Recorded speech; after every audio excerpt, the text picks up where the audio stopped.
America da PHONGBA Journal Foreign Policy ki report amada KUMJA lising ani kunmanga da THENGNAGADABA PAMDABA THOUDOK nipan gi manung da Manipur ki Irang Yaorakliba Asi Eikhoina Kupna Neinaba gi Tangai Phadaba Lei HAINA CLP leader OKRAM IBOBI PHONGDORAKLI Imphal ki Congress Bhavan da pangthokpa Pradesh Youth Congress PYC District Youth Congress amade Assembly Youth Congress ki nauna khalaba thomi sing taramna okpa gi thoram da wafam asi phongdokladuna mahna makha tan hai Manipur ki luraba tanfam asida PYC ki mikhal asi tawbada miyamna lana ukhigadra haina khanarambani adubu Tangai Phadaba amade AICC na leplakpagi matungina mikhal asi pamdaba Thoudok amada yaudana pangthokhibani PYC ki luchingbo oina khalaba sing asina party asige youth ki pangal kalhanbada achoba thodang lauragani Laibag asige status sige amade party asige tunggi luchingbo oiragadawriba luchingba sing asina pungning changna amade thamoi sengna thabak tawbagi Tangai Phadaba Lei nakal amaromda Manipur da thokliba Irang asigi warosin purakpagi mami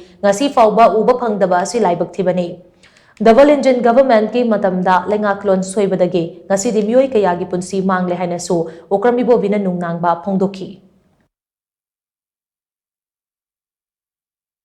Ai wakadani issue laitaba problem laitaba sidi nungai ba society ki issue to overcome tawna ba koi thengna ba ta ni matla koi kari tisu kiningai laiti ba koi masi hairaga Hadi government or money, Hadi government although here is the wrong. Hana government is in a layer may.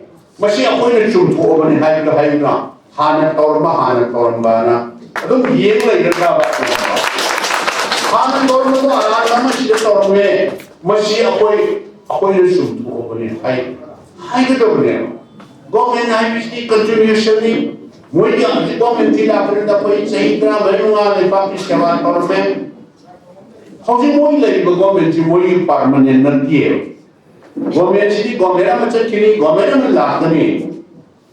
Hanya di tahun ba asoi beli mentah sumpuk ini mentah.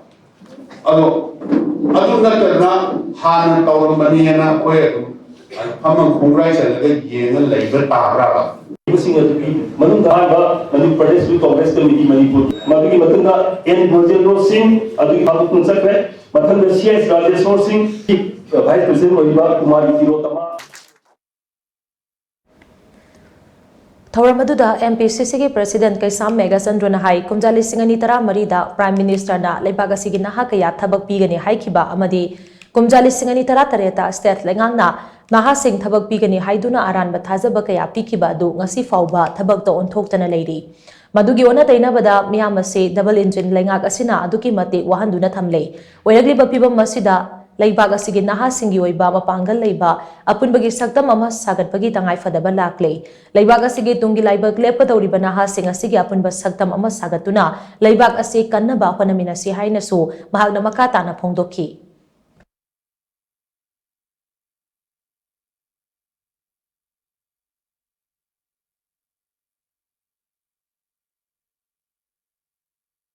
Masigi election se masi it reflect the ideas of Manipur. Marati ngasai vice president da community kudima accommodate Manipur ki community kudima. Then state ki general secretary kudima desida community kudima Manipur ki community kudima represent. Then secretaries district level. Assembly levels. Aduna, it's a symbol and it's a reflection of the ideas of Manipur. So Congress always said the ideas of Manipur. It's a great moment that our Congress parties reflects the events, the elections of the youth Congress reflects the ideas of Manipur.